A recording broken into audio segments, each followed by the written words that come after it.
Hi guys, welcome back to Flower Class with Helen and Olivia. My name is Madison and I'm going to be teaching today's workshop, which is a beautiful gray color palette. We are going to make something really incredible today. Lots of unique stuff in this bucket that I'm very, very excited about. Hopefully you guys are too. This is kind of the perfect nod to winter with like a little bit more of a moody approach to it. So we're gonna have a lot of fun in class today. So earlier today we delivered to you guys a bucket of beautiful product. Make sure that you keep everything in your bucket until we're ready to use it. So we'll let you know as we are going to move on to the next element, and you can go ahead and just pull that item out. You also got a bag inside which there was a white ceramic vessel. You're gonna want to fill that to about 1.5 inches below the baseline with water.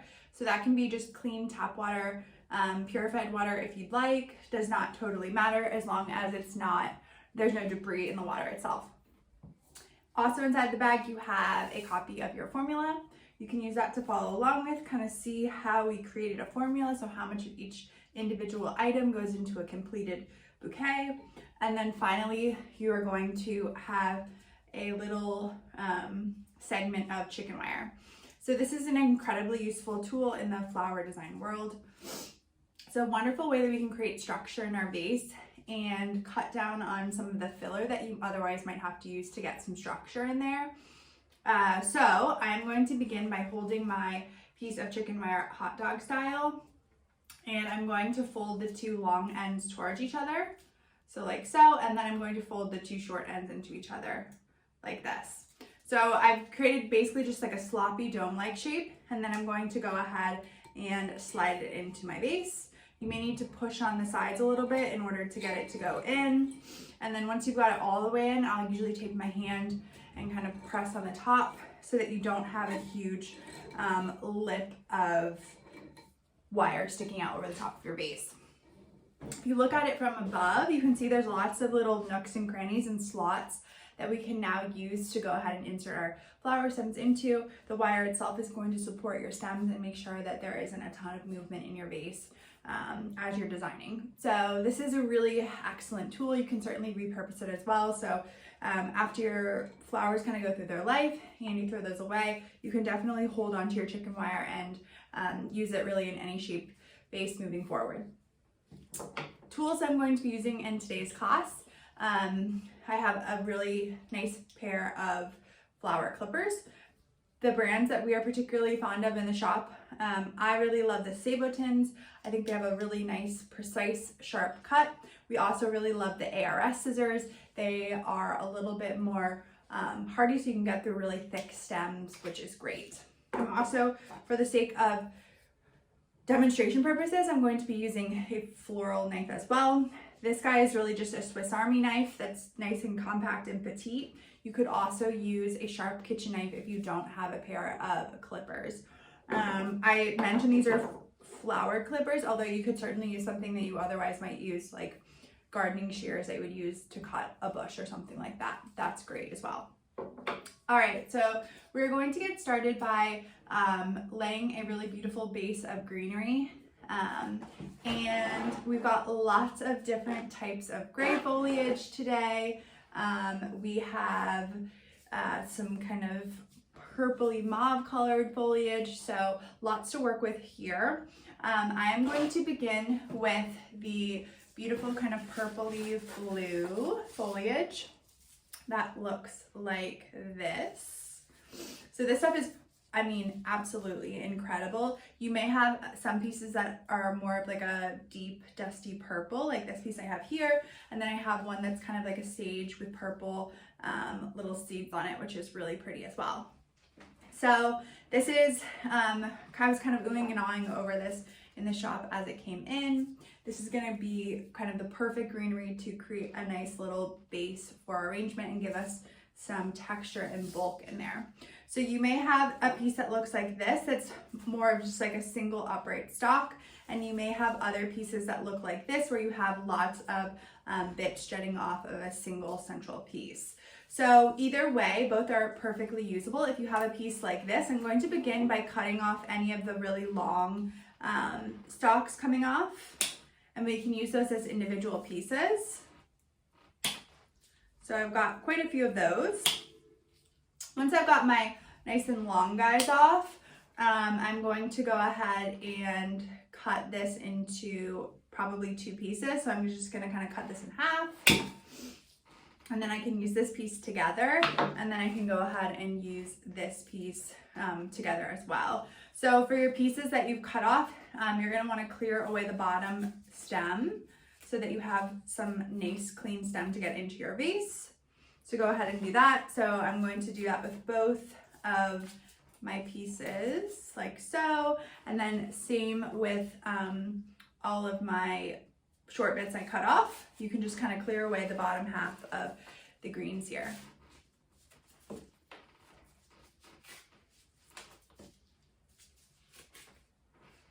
As for your piece that maybe if you have a piece that's more of the central stalk like this, we can do the same as before where we're just literally cutting it in half, and then you can use those as individual pieces in your design. Just make sure that you clear away the bottom half of the stem so that you have a nice clean stem to put into your vase. This guy is a little bit long and erratic, so I'm going to go ahead and just trim off this big extra little bit and make him a little bit more size appropriate for this arrangement. All right, so I'm going to begin with my 2 pieces that are really nice and branchy, but everything's kind of clustered together. I'm going to do one on this side of my vase. So just kind of sliding it into the grid here. You don't really need to concentrate on getting it into a specific hole. The grid is going to do its job on its own. Just make sure that it's really nice and secure in there. So I went pretty horizontal with this piece. My second piece, I'm going to go a little bit more upright in my vase. With this piece, I'm going to want to kind of see how large I want or how long and tall I want my piece to be. So generally speaking, you are going to want your arrangement to be about 2 times the size of your vase. So you can take your thumb and pinky finger and measure your vase itself. So line that up here. And then you can use that to kind of see where you want the peak of your arrangement to be. You can certainly have greenery kind of extending beyond this, but this is a good framework to kind of see generally how big your arrangement should be so that it is scaled appropriately to your base. So we've got this guy here. And then for the second one, I'm going to go a little bit more upright. You can avoid going up and down in my arrangement like a flagpole. Instead, I'm going to kind of orient it off to one side. So using this as my kind of height measurement, I'm going to line my piece of foliage about where I might like it to be. So the tops of it are lining up with my hand here. And then I'm going to cut the stem where it looks like it's going to hit the bottom of the vase. And I'll usually cut it an extra little inch because it's generally just a smidge too long if I cut it where it looks like it's going to hit the bottom. Again, we're going to go in a little bit of an angle, like so. So these other little guys that I have, I'm going to do the same, but kind of working my way around the outside of my vase. So for these guys, I kind of want them to be splaying out around the outside, so I can measure them same way, cutting the stem here, and then these guys we can go in pretty horizontally as well. Just kind of getting a nice little collar on this vase. And just a little too long. Okay. So for your other pieces, just go ahead and work your way around the outside of our vase. We're going to continue kind of creating that nice little collar here with this green.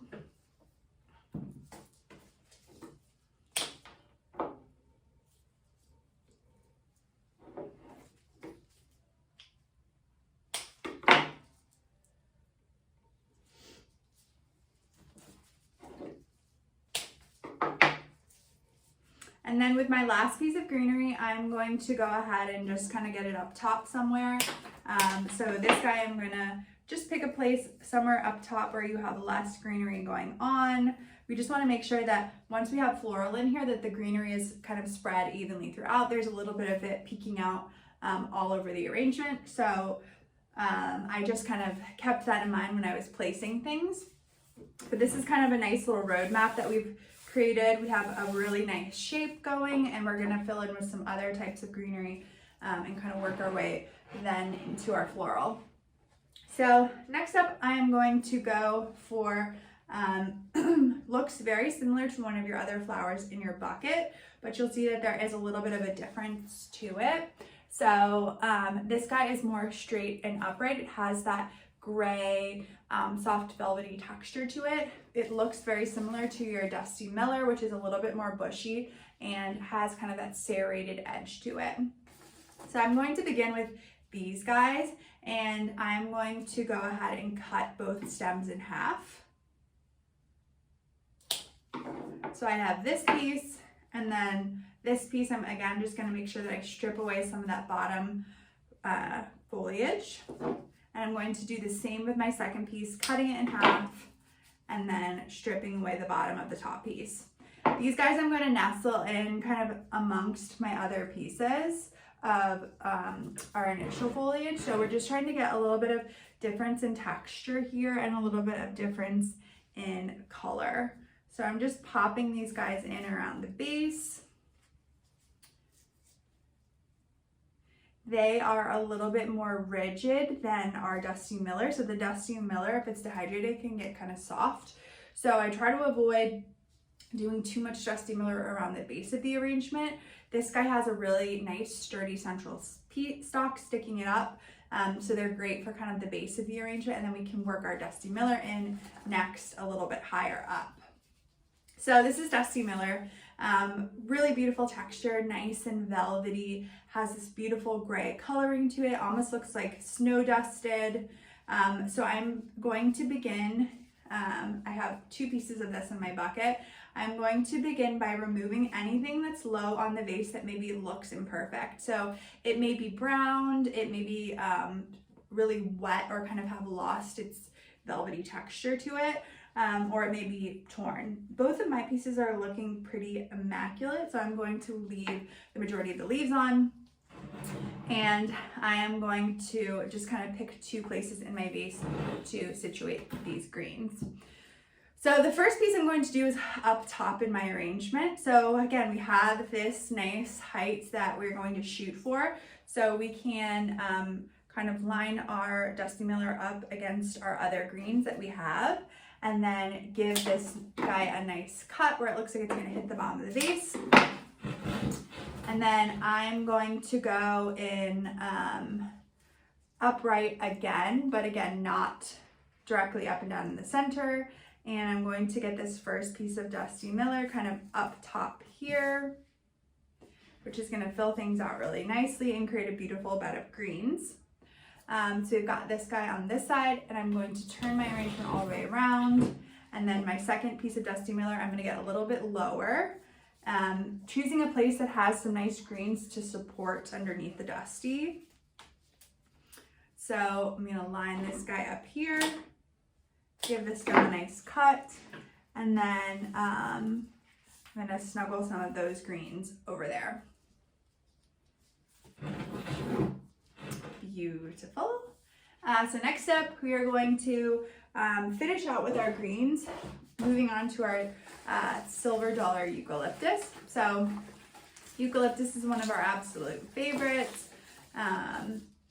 This particular variety is really, really beautiful. It has these nice rounded leaves that are the shape of a silver dollar, which is where it gets its name. This is more of a silvery or gray kind of foliage than your true green foliage, but against what we've already got, it's going to be, it's going to read more of a green color. You can see it looks very green when it's next to these grays, but it will really do a great job of kind of complementing our existing gray colors, and it's going to help break it up a little bit, so you do have a little bit of more of like a green tone in the arrangement. Which is going to create some nice dimension. So the first thing I'm going to do is I'm going to look for any damaged leaves. So I'm going to look for anything that maybe is torn. This also looks like a great piece. I just have this one guy on the end that looks like he's kind of chewed up by a caterpillar, but I'm going to cut that guy off. So you can do the same with your pieces. If you have anything that is damaged, I would just go ahead and remove that. So my piece of silver dollar, I have one central stalk going up the center, and then I have two kind of guys coming off of the sides. So I'm going to begin by breaking these two pieces off, and then we're going to use these as three distinct pieces in our arrangement. So this first piece here, I'm going to begin by removing about half of the greens below, like so. And I'm going to do the same with my two other smaller pieces that I tore off, just removing about half of the leaves halfway down. All right, so this first piece of greens, I just stuck in my really nice hardy piece of Dusty Miller in here, and you can see there's a kind of a huge green, gray mound here. So I'm going to put some of this silver dollar in, nestle it into here so that it breaks that up a little bit. So the silver dollar you can leave a little bit outside the plane of your arrangement. It's more kind of, it has a little bit more shape to it. It it's a little bit more dainty and delicate, so you can kind of have it flying out of your arrangement a little bit more. So I am going to kind of keep it up top, but you can see it is extending a little bit higher than the rest of my foliage. So I'm going to pop this guy in here, just nestling it in to kind of break up that gray a little bit. And then my other two pieces, I think I want to get them kind of coming out of the base. So I cut off about half of that stem, and then I'm going to nestle a few pieces kind of like nicely trailing out. My second piece, I'm going to kind of have it trailing out over here. There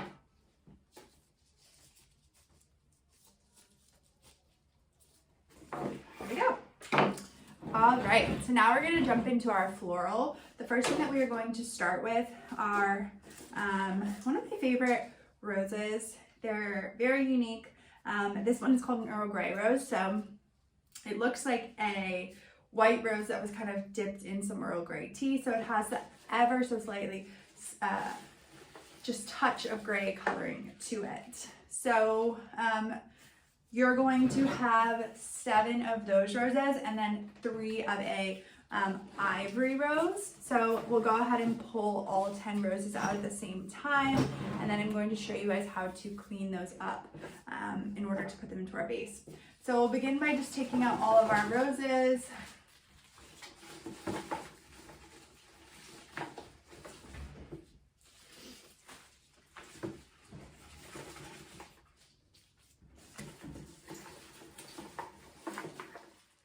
And I'm just putting mine into 2 piles so I can tell them apart because they do look a little bit similar. All right, so the first thing that we're going to do is remove all of the leaves on our stems. So we're lucky that with both of these varieties, we don't have thorns. If you did have a thorn on your rose, you'd want to just use your clipper to snip that thorn off. They make it harder to get the rose into the arrangement, and they also can kind of pierce other stems as you're sliding them into the vase. So important to remove your leaves and then also your thorns off of your roses. So I'm cleaning all 10 of these roses up, and I'm just literally like stripping the leaves away by sliding my hand down the length of the stem because I know that there aren't any thorns in these guys. All right, beautiful. Next up, we are going to go ahead and address our guard petals.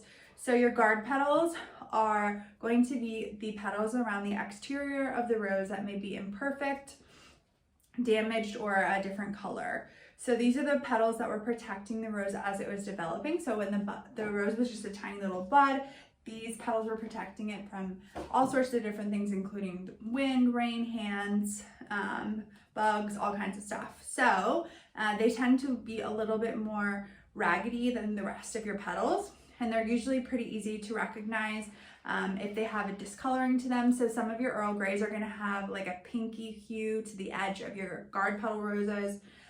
We're just going to remove that entire petal. You also may have some on your Earl Greys that are like a green color, so we're going to go ahead and remove those too. And then the last petals you might want to remove are anything that is either bruised, tattered, torn, has a tear in it. But you'll see what's left is a really beautiful, pristine rose.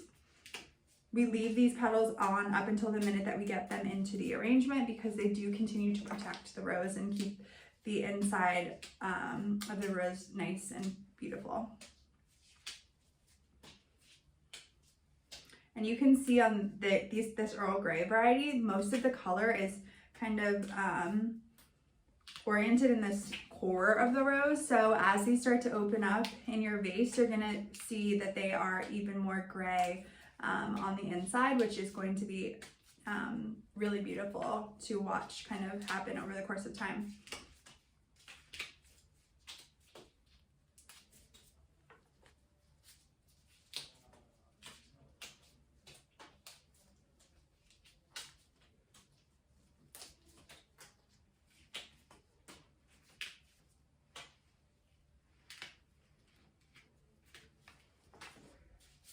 All right, so I've almost got all of my Earl Greys cleaned up. And next up, we are going to move on to our Playa Blancas.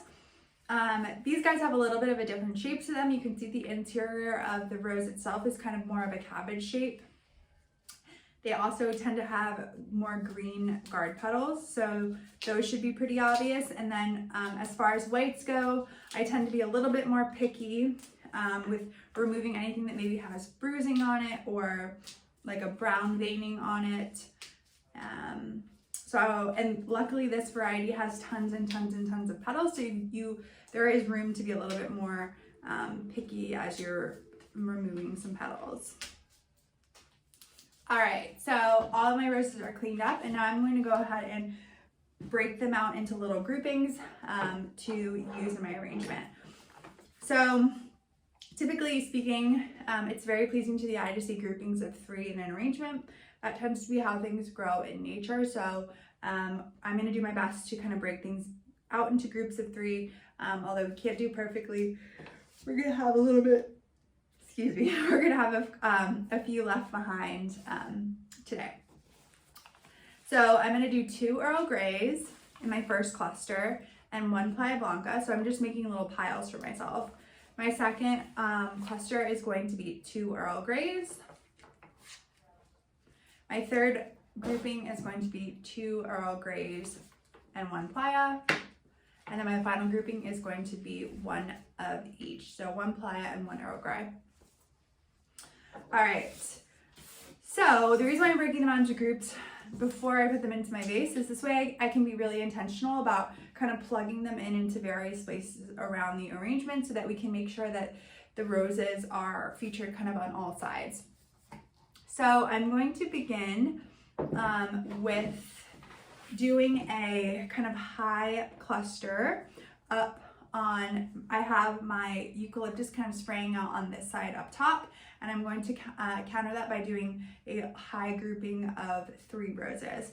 So whichever grouping you want to do that includes 3 roses, I'm going to go ahead and start with 1 of my Earl Greys, and I'm going to shoot to have it kind of up top in my arrangement like so. So I'm going to hold my rose up top here, give it a nice snip, and then I'm going to go in. And you can see that was at a bit of an angle, so I didn't go in like this. Rather, I went in at a slight angle so that it's kind of facing more towards someone who would be sitting beside the arrangement like so.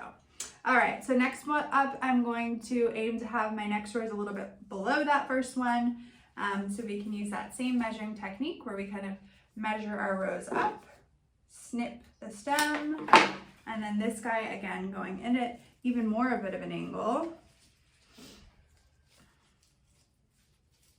into here. And we have quite a bit of greenery, so if you're struggling to get this to get a stem in, just be patient. Kind of spinning the stem between your fingers can help to dislodge things that are around it, so that tends to be helpful if you're struggling to find a home for your rose.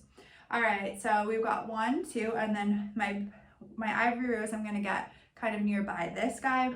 So we're going for a triangular shape. However, I'm going to avoid trying to I'm going to try to avoid to have a perfect triangle in my design. So any shapes that your brain can recognize, your eye is going to be drawn right towards that spot in the arrangement. So we can counter that in one of two ways. We can either play with the shape, so I can maybe pull my last rows down a little bit more if I want to, or we can play with dimension. So you can have one of your roses a little bit farther out or a little bit deeper in. I tend to struggle with dimension in my arrangement as is, so I tend to go with using dimension as a way to counter that perfection. So for my last rose, we're going to kind of measure it up here, give it a nice cut, and then this guy's going to go in alongside these first two. So you can see I pushed this rose in a little bit deeper. It's a little bit shorter than my other two roses, and that's going to help keep it from looking just overly perfect, like so. So we've got a high pocket of roses up here, and I'm going to do a low cluster of two down here over here to kind of counter that a little bit. So this one I'm going to start with, it doesn't matter which one, either you can do your mixed cluster of two, or you can do your one that's both Earl Greys. I'm just gonna go for the Earl Grey one. My first rose is gonna start about halfway down my design. So lower than the top rose over here, it's about halfway down. Measuring this guy up, you can give it a nice cut there, and then sliding this first guy in here. And then my next rose, I'm gonna go even farther down, cascading kind of over the side of my base. So you can give your rose a nice little cut here. And then this one may be a little bit more difficult to get in, but just be patient getting that guy there. So we have our second two roses are kind of folding out on this side. All right, so now I'm going to turn this all the way around. And then over here, I'm gonna do a second pocket of 3 roses. So I'm going to begin, this time I think I'll begin with my ivory. And this guy's gonna go about halfway down. So we can measure like so, about halfway. This first guy is going in here. And we've got tons and tons and tons in the base. So if you're starting to feel tight, that's totally fine, totally normal.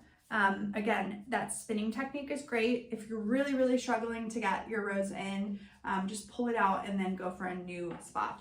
All right, these second two, I'm gonna go even lower down over here and here. So, got an Earl Grey here.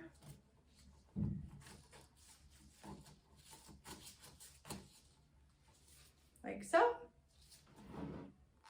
And then my last one's gonna kind of go in this area here.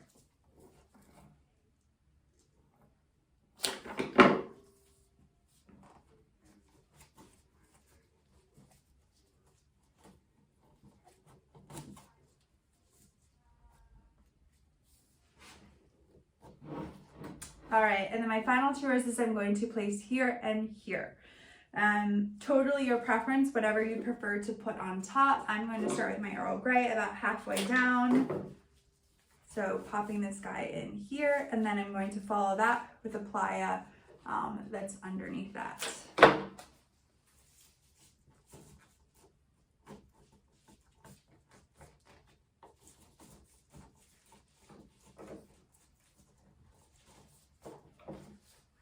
Smidge too long. Okay, perfect. All right, so things are starting to fill out pretty nicely, and now we're going to go in with some texture.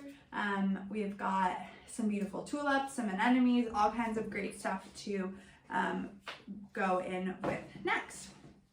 All right, so keeping in mind that we're getting a little bit tight in our vase, I'm going to go ahead and work with my tulips next. They tend to have a little bit more of a gummy stem to them, so they can break a little bit more easily. So we want to make sure that we get them in earlier on before we are risking breaking them, trying to force them in. So we have 3 tulips in your bucket today. This particular variety of tulip is one that I had never seen before. I think it is so cool. Let's see if they have a, I I forget what the color, it was called like a gray dip, I think is what this color is called. So when you're working, tulips are very interesting in that they have a very unique veining to them that you can actually, when you're hydrating the stems, you can actually put a little bit of dye in the water and the veins will actually soak it up, and that's how it gets this really interesting, beautiful kind of striped texturing to it of color. So these are so fun. I think they are absolutely incredible, and I was just so excited to see them because I had never seen anything like this before. All right, so we're going to begin by removing our big bottom leaves. If you do have a leaf that's kind of like hugging the top of your tulip, you can certainly leave them on. But these other ones are a little bit more aggressive, these bottom ones, so we are going to strip those away. So on each of my 3 tulips, I've left like 1 leaf behind. I think they're really pretty. They have a little bit of that kind of interesting coloring to them as well, so I'm going to leave them on wherever I can. So these are really fun and unique. I'm going to kind of try to spread them in my design. So my first tulip, I'm going to shoot to kind of have high up in my arrangement on this side. So with the tulip, it is going to continue to grow in your arrangement, which is going to be really fun and beautiful. So it's going to stretch out and try to grow towards the sun. So I'm going to kind of keep these nice and snug in our design now, anticipating that in the next few days they're going to kind of grow out a little bit. So whereas I ordinarily say like you don't have to leave things really snug and tight in your design, we are going to leave these guys in because they're going to kind of grow a lot on their own. So this first tulip I'm getting kind of up top here, and I'm going to go ahead and slide him into the top of my design here. Again, super tight in our vase. This Dusty Miller tends to take up a lot of space in the grid, so just be careful as you're going in. I'm just literally kind of tapping on the top of my arrangement all over, looking for a hole that this guy can find its way into. All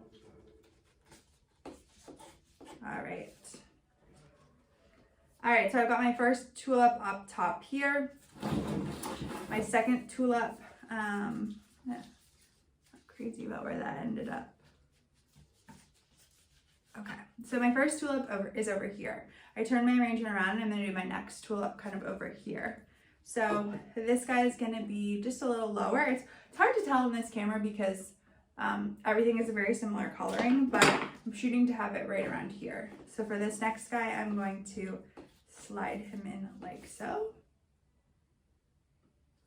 And then I'm going to turn my arrangement all the way around and then plug in. If you happen, I have a hole over here. If you happen to have a hole there or somewhere else, that's where I would go ahead and put your third tulip.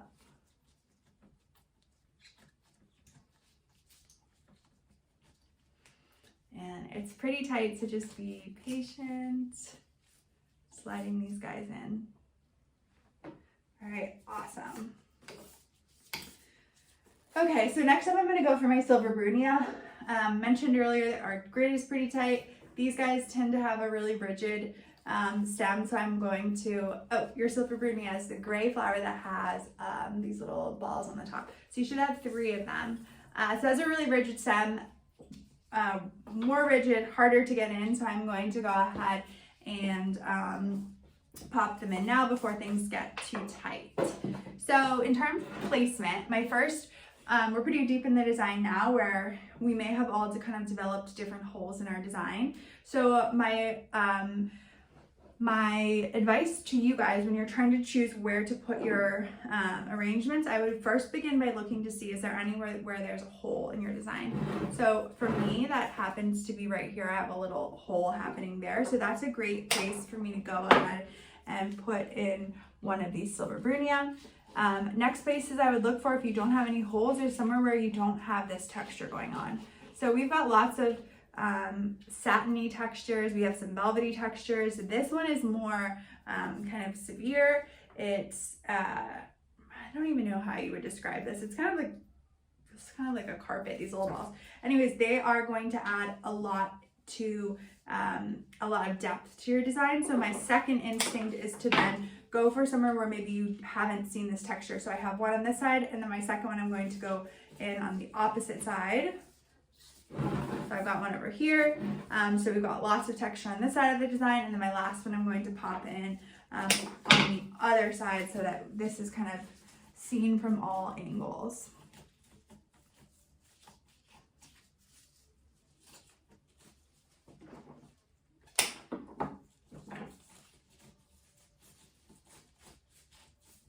Okay, great. All right, so next step, we are going to go for one of our nice and dainty guys. So you have this beautiful kind of purpley gray colored flower. This is going to be another great one that we can cut into multiple pieces. So I have a big guy jutting off here. I have one large central stalk here, and then I have another little guy here. So I'm going to begin by cutting off this tall central stalk here. And then these remaining two pieces I can kind of cut here. And then I have 3 pieces that I can spread throughout. This one is another great textural element, a little bit softer and smaller than some of our other stuff that we have in our vase thus far. So again, we're going to try to spread this texture at various places. So I'm going to begin my first piece. I'm going to get up top in my design somewhere.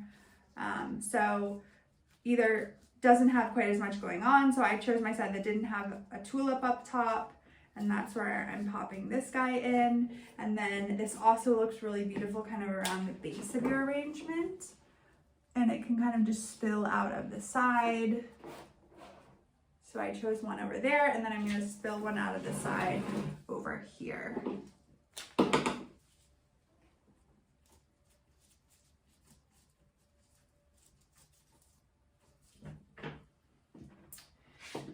Okay.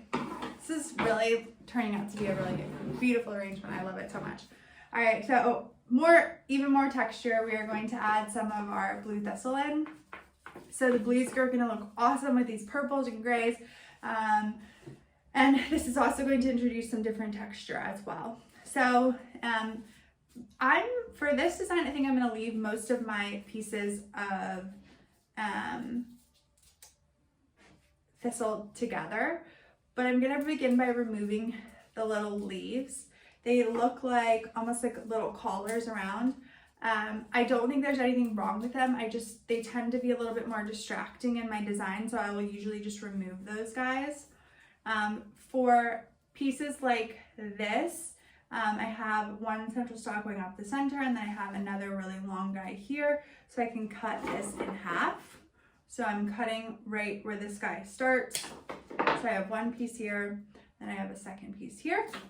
And then for this one, they're all kind of clustered up on the top together. So I'm just going to leave them as one piece. So at this point in your design, my recommendation would be to just look for places where you have holes, less interest, and we don't have this blue color featured anywhere else. So I'm going to go ahead and just try to make sure that I get some of this blue on each side of my design.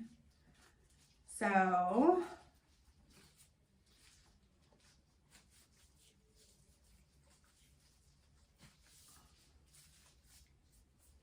got one on this side or here. I'm going to do one kind of coming out on the side over here. So you don't need to feel like they need to be upright. You can definitely have them kind of trailing out of the sides of your design.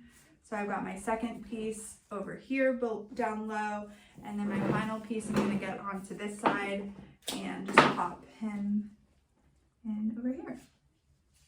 So when I was looking for placement, I was literally looking for, this is a new color and a new texture, and I want to make sure there's some high in my design, some low, and then some on all sides. Okay, so last up we have our beautiful white anemones that have a navy blue core to them. They're a little bit tighter now, but as they've been out of the cooler a little bit longer, they're going to open up, and you'll see that there is a really beautiful rich navy colored core to it, and then pretty white petals. So these guys, you definitely have some freedom to leave them a little bit farther out of your design if you like the look of something a little bit more organic. You can have them tucked into your design. This is totally a preference thing. And we're going to do the same because these are lighter than a lot of other things in our arrangement. Right now I'm going to look for places in my arrangement that are really dark, that could use a little bit of brightness to them. Maybe where you have tons of dark foliage. So I have a big pocket of Brunia, dark foliage, and blue thistle over here, and I'm popping this first anemone in to kind of help brighten that up a bit.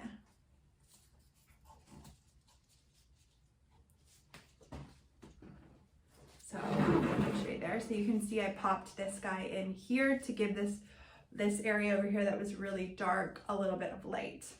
And I left it a little bit farther out because I do want there to be space for it to really pop and open up.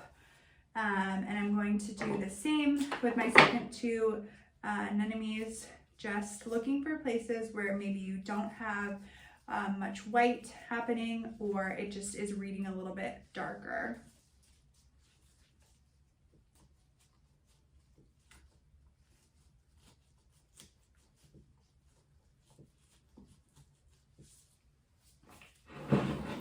I popped this guy in here, and then my last one, I don't have any anemones on this side of my design over here, so I'm going to pop my last anemone in on this side so that you can see anemones on from all vantage points.